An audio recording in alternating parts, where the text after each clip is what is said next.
স্থাপনে আমাদের সবাইকে সহযোগিতা করেছে। এই জন্য সমস্ত অফিসারদের পক্ষ থেকে মাননীয় মেয়র মহোদয়কে কৃতজ্ঞতা জানাচ্ছি। সেই সঙ্গে কৃতজ্ঞতা জানাচ্ছি মাননীয় ডেপুটি মেয়র শ্রীমতী মনিকা দাস দত্ত মহোদয়াকে।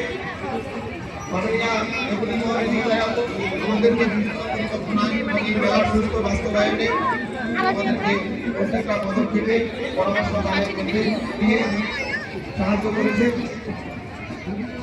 সর্বোপরি আমাদের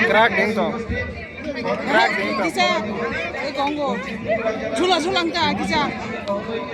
আমাদের এই মেলায় উপস্থিত হওয়ার জন্য অত্যন্ত কৃতজ্ঞতা এবং ধন্যবাদ জানাচ্ছি। ধন্যবাদ জানাচ্ছি আমাদের municipal commissioner Shri T K. Sharma মহোদয়কে এই মেলার সুস্থ বাস্তবায়ন এবং আজকে যে এই মেলা আমরা করতে পেরেছি